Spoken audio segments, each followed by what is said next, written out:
Hey guys, this is Tuhan Aditya from Lighthaven. Today we're going to do part 2 of the Defying the Snake slash Gunting testing series. If you haven't seen part 1, I'm going to leave a link in the bio below. Just really quickly, because I want to get to the work more. I spoke too much in the last video. This was based off a conversation that was started by Paulo Rubio of Aperture Fight Focus and Funker Tactical. It was then later picked up by Tuan Belton Lubas, who took it a bit forward. Later, Paulo came back and contextualized his drill. So this video is going to be specifically sticking to that drill. Now, what that drill implies is that I cannot move while my student is basically punching me in the face. My back leg cannot move.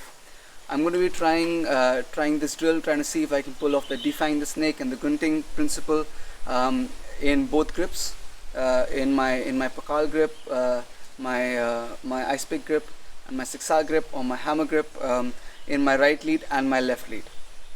And I basically just wanted to share my findings and my observations with you. Before we get into it, please do like this video and subscribe to the channel. It really does help us out a lot. I'm going to try and break down my observations into 4 parts and then summarize. I'm going to do Siksa with my right lead, Siksa with my left lead, Pakal with my right lead, Pakal with my left lead. So with my right lead forward, with the Siksa grip, or right lead forward, both grips actually, he was having trouble stepping in. He felt he wasn't comfortable stepping in. It was my right lead to his left lead, and so he would throw his jabs from further out. This gave me a lot more time to deal with stuff. I was trying to, in my head, the theory was if I can parry a punch, I can cut his hand. So it's the same movement. If I can parry his punch, I can cut his hand.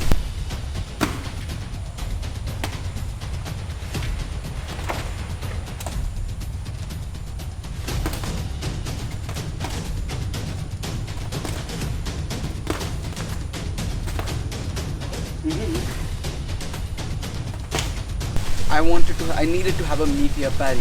So I started to parry from lower down on the blade and sometimes even on my fist, and occasionally all the way down to my forearm when I felt him start to step in even more.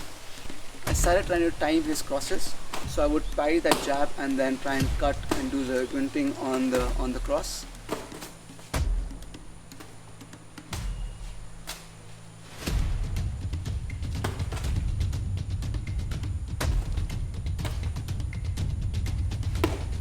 Then I started playing around with various sorts of covers.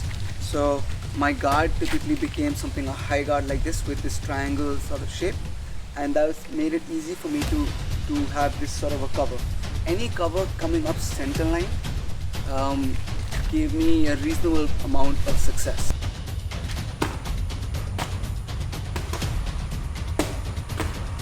As soon as I switched stances to left lead to match his left lead, I immediately felt a lot more exposed. He started to step in a lot more with the punches as well.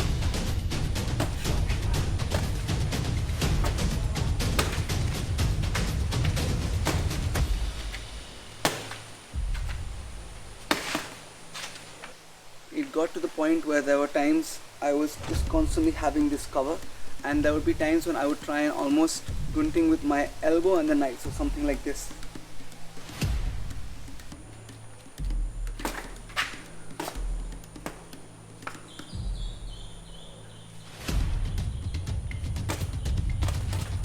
However, eventually he did start to find ways.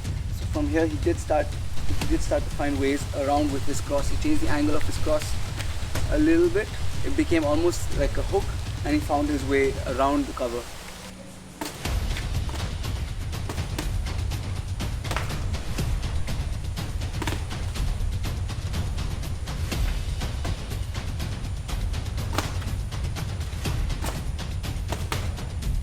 No, good.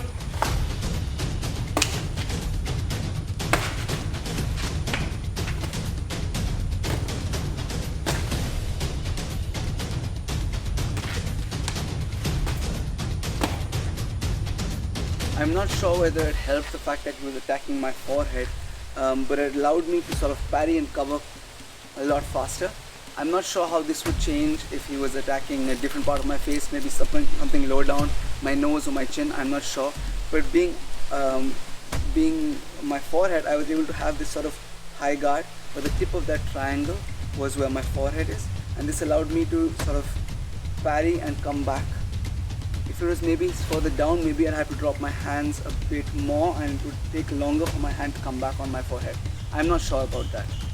Switching to Pakal, just off the bat I found parrying with Pakal and the whole process with this ice pick grip to be so much easier than I did with in this hammer grip.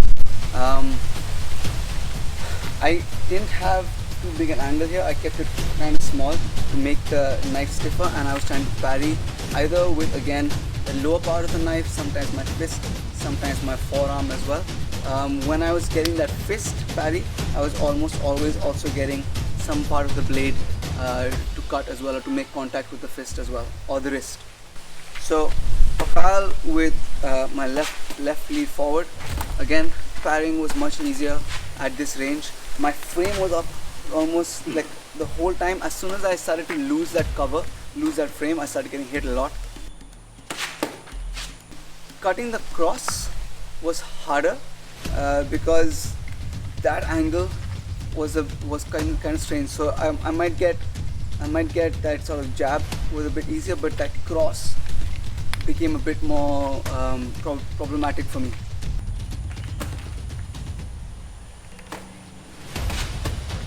Don't pull that one. If I try to, if I hit it.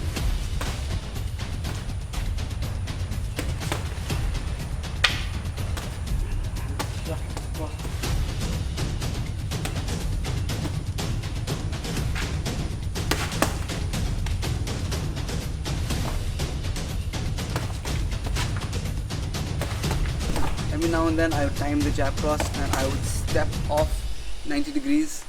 That gave me more time. It was almost like slipping the jab and then cutting the cross. It gave me more time to gunting that cross. What I started to do with the jab, instead of trying to parry it off to the side, I started just trying to tap it, and that allowed me to get back to my cover much faster than if I was parrying it. Every time I was parrying it, that fist was I was getting hit quite a lot. But if I tapped it, I was able to get back to my cover a lot faster. Pakal with my right lead.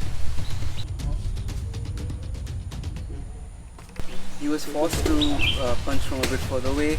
It made my life a lot easier. It gave me more time to see the punches coming. There are a couple of things that I wanted to try but did not try.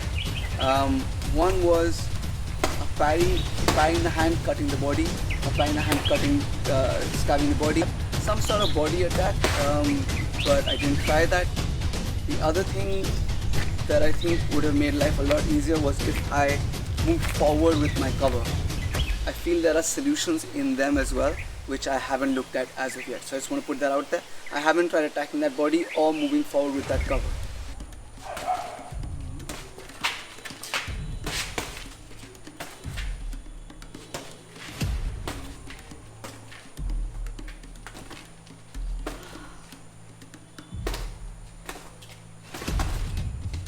I started to find a lot more success with this rising cut and this downward sort of parry. So instead of going like this, I started going just up and gunting like this.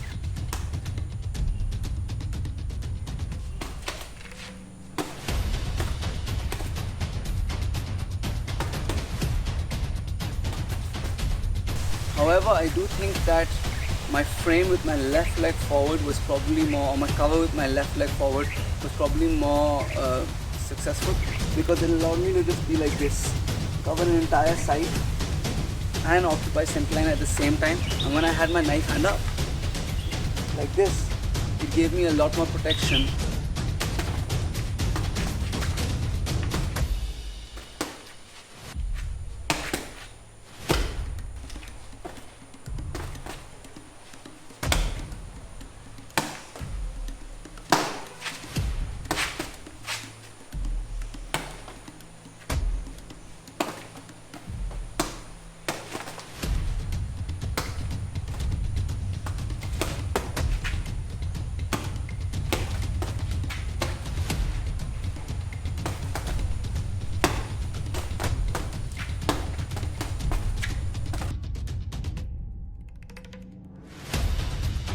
here are my conclusions, some of the things that work for me. So if it's just a single attack, you can either just parry or you can define that single attack.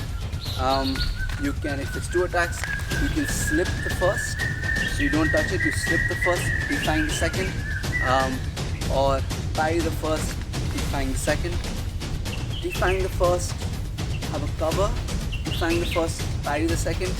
Defining the first one, gunting the first one, parrying the second, didn't have as much success. I very often found myself going back to just gunting the first or parrying the first and using a cover for the second.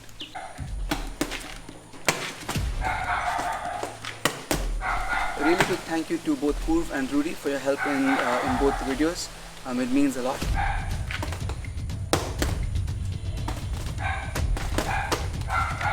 Not good. And a thank you to Paolo and to Duncan for making content that constantly makes us think. I really did enjoy the process of going through these principles, re-evaluating them and testing them. So thank you. Thank you guys so much for watching the video. If you liked what you saw, if you learned from what you saw, please do like the video, subscribe to the channel. It really does help us out a lot. And see you guys in the next video.